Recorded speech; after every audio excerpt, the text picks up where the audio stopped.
How do you remember a period of your life? For me, it's always been through music, and I would overplay a song again and again until it become associated with a part of my life. Kind of like a soundtrack to my memories. In the year that I first moved to Canada in 2019, there was a song that I would play again and again, which is 100 Bad Days by HAR. There is a lyric that really stuck with me, which is maybe 100 bad days would make 100 good stories. And 100 good stories make me interesting at parties. Okay, now I rarely go to parties, so I cannot speak to the second part, but the first part really got me through this chapter where I was feeling really lonely. My name is Muet, and this is the story of overcoming loneliness, feeling out of place in a new country, and how 100 bad days did turn into 100 good stories. So today, as I share these stories about the lonely times with you, I'll also be cooking one of my comfort meal that I first made when moving here, which is rice congee.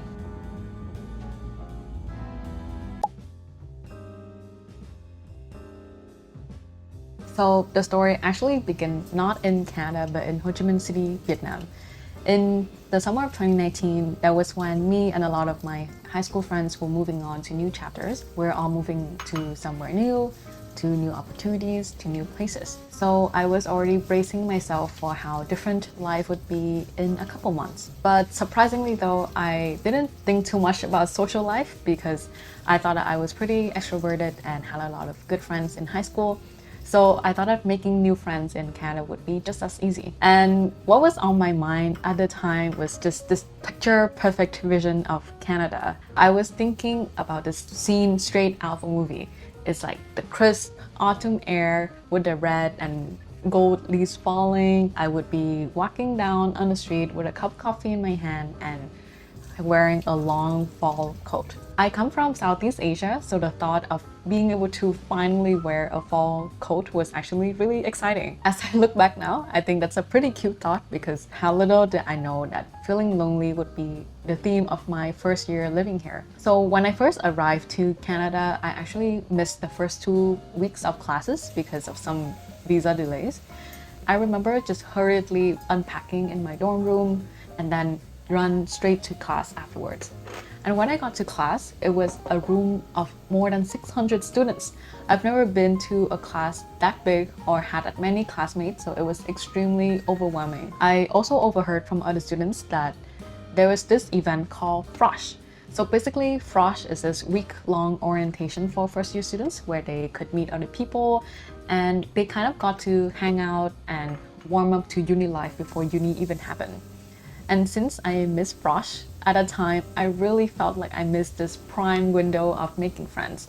When I arrived, it seemed like everybody had already found their people, and big emphasis on seemed here because I think it's very rare that first year friendships, especially first year friendships that happen in the first week of uni, would last the entire 4 years. But at the time, I remember just feeling so sad and down. And when I got back to my dorm, I just remember feeling like, how am I going to survive the next 4+ years here? I also had to say goodbye to my family in the next couple of days, and that only made the weight of loneliness a lot heavier. Now, by this time, you probably have guessed it, I've completely forgot about a cinematic walking down the street with a long coat. I was just focusing on surviving my first year here. There was also this sense of guilt at the time that I felt. I think it's because I know deep down how much sacrifice my parents have made so that I could have this experience of living abroad and studying abroad. Because of that, I really wanted this to be a good experience right from the start. Looking back, I realized that multiple things can be true at once. You can be incredibly grateful for the experience, but you can also feel very overwhelmed by it. You can be naturally very social and outgoing, but also feel shy and timid when you uproot your life to an entirely new place. You can be super extroverted, but still feel this deep sense of aching loneliness when you move to somewhere new. For the next few months, class times would actually be my favorite time because that's when I could feel most normal and like myself. Because the expectations in class were pretty straightforward. You need to focus on the materials at hand, and I was just going through assignments and classes and exams, that's when I feel like that was the only time where I didn't have to think about my social life. It was kind of like this brief escape that I had from this loneliness that I felt. What I realized very early on is that uni friendships are very different from high school friendships. In high school, you tend to meet the same people again and again, and you tend to have a lot of similar classes together. But in uni, you meet a lot of people, but we don't always have the same classes or the same schedules. So even though I met a lot of great classmates, it was really hard to maintain those connections. The sense of community that I had expected, like eating together, studying together, just didn't really materialize the same way. Instead, I found myself going through uni mostly alone, studying alone, revising alone, and just being alone most of the time. Outside of class, during meal times, that's when I felt the most isolated, because at my university, if you live in dorms, you also tend to eat at the school cafeteria because that's part of your student plan. So when I go to these cafeteria, I would often grab a tray and eat by myself. Now, again, in uni, it's actually very common to eat alone, again, because people's schedules don't always align, so people eat at different times. But still, knowing that didn't really make things easier. You know, loneliness can really distort reality through this lens of jealousy. I remember just feeling really sad and jealous when I saw a group of friends chatting and eating and talking together. I remember that I was jealous of people who seemed to fit in right away. I was jealous of people who were from the city so that they already knew people coming into uni. And I remember feeling so jealous of many students I saw who got to go home during holiday times and Christmas times. But of course, as I learned later on, things are not always as simple. My friends would actually later told me that they thought I had everything figured out because it seemed like I was very on top of school from the outside. The people that I were jealous of because they were from the city, actually some of them wanted a fresh start in uni and they didn't want anyone to know them. Some of the friendships that seemed perfect from the outside were actually had a lot of bumps and drama and a lot of things inside going on. So it sounds like a pretty depressing time, right? But don't worry, the story will get better very, very soon. At the peak of my loneliness, I remember one day, instead of going to the cafeteria, I would go to the communal dorm kitchen to cook myself a pot of congee. Vietnamese congee is a staple comfort food. It really reminds me of home.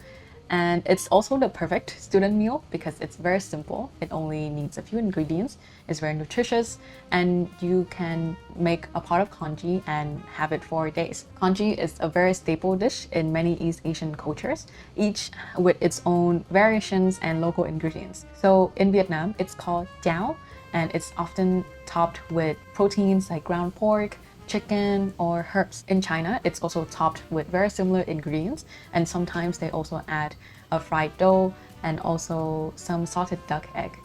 In Korea, their version often has sesame oil to add that nutty flavor. In Thailand, their version often had a soft-boiled egg for extra richness. But the very common thing about this dish across many cultures is that it always brings comfort, and it's always served when people are not feeling well. Even when I was a kid in Vietnamese schools, I remember that our school meals would often have rice and a savory dish, but when a student was sick, they would be served congee instead. So early on, it was drilled deep in my mind that rice congee is like a physical symbol that says, I'm not feeling well, please be gentle. It's interesting how, as adults, we don't always give out these signs when we're not feeling 100%. For those starting over in a new country, I think that a lot of us were feeling lonely, but we were just trying to survive, and we didn't want to show it out to other people because it was scary and vulnerable to admit to this loneliness. It was uncomfortable for me to admit to myself that I miss my old friends, and I really wanted to just find my new people right away. But I think that as we grow older, the best way to receive help is to be vocal about it. We need to be more vocal about our needs, as scary, vulnerable, and sometimes cringy as it may be. As I was there in that kitchen stirring that congee pot, I told myself that I need to adjust my expectations about friendships in these 3 ways. That not everyone I meet will become my friends, and that's okay. And number 2, try your best to still have hope that you will find your people here. And number 3, I can still find my community outside of classes. It definitely didn't happen overnight, but little by little, from that point on, I try my best to be more open and to talk to more people. All of this started with some small talk, like talking to my classmates about assignments, the weather, the weekend plans, very typical Canadian small talk. But over time, these conversations would grow into something bigger, and I would start initiating plans to study together or grab coffee together. Even in the pandemic, and I'm so grateful to this friend, there would be a friend that I would grab groceries with consistently so that we would still have some social time safely. During online classes, I would also make a point to participate in Zoom chats so that I could still be connected to other people even in times of isolation. And all of this happened through a period of months and years and just lots of practice and lots of trying to put myself out there. Also in uni, I used to think that it would be so difficult to find people who didn't really drink or people who didn't go out to parties. Actually, my close friends were exactly like that. We didn't really drink a lot and we would have a lot of wholesome home parties where we would just play board games and talking to each other. And they're some of the most kind, smart, funny, and generous people that I have ever met. I also had different expectations for my high school friendships. We couldn't see each other as much anymore. It didn't mean that we love each other any less. It's just that sometimes our catch-ups, instead of days, will have to be in months now. We would still laugh a lot, and there are some friends that when I talk to again, it still feels like no time has lost between us. And to the last point that I was thinking about when I was making congee in the kitchen is that I can find my community outside of class. As mentioned, as a dorm student, you often eat in cafeteria. So this used to be a place that I would dread going to because that's where I would feel most lonely and isolated. But I think because I knew I had to be there every day, I also made an effort to just be more open by greeting the staff who was working there. There was this one person, she was a cashier lady. As I was paying for my food, she would ask me, "How are you?" And if you don't know this about Canadian or North American small talk culture, when someone asks, "How are you?" you're kind of supposed to say like, "Yeah, I'm good." It's kind of like a greeting. When she asked me that question, me not knowing that small talk culture, I responded, "I'm actually not feeling very well. I'm feeling very lonely and isolated and scared in my first year." And I think that kind of took her aback a little bit because not many students would respond like that. But I think that moment of loss in translation, but also vulnerability, really opened this portal to connection, because that helped her to also know that, okay, there was this girl that would come eat here every day that was not feeling well. So when it was break time during her shift, she would very kindly take some time out to just sit with me and talk. Sometimes we would just have really small chats in between, but other times she would tell me about how common it is that many first-year students also feel the same way, but she has also saw how many of them blossom and just thrive after they get through this period of uncomfortable transition into a new country. These interactions really reminded me that even during the loneliest times, there were still people who would be willing to listen and people who were willing to help if I was vocal about it first.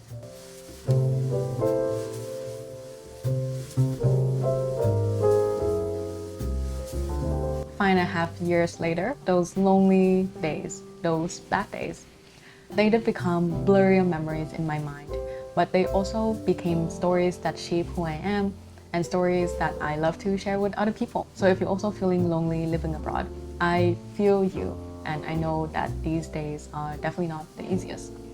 You may be going through one of those 100 bad days right now, but trust me, it will be part of the story that you will later on look back with pride. And if you need a little bit of comfort, try making a bowl of congee. I cannot promise that it will solve everything, but I hope it will warm you up a little. If you had started over in a new place or new city, what was it like in the beginning? Did you feel that loneliness as well, or did you settle in right away? What comfort food did you make? Please share it in the comments. I would love to read about your stories. Thank you so much for listening, watching, and letting me share one of the stories that are dearest to my heart. I'll see you again in the next 2 weeks.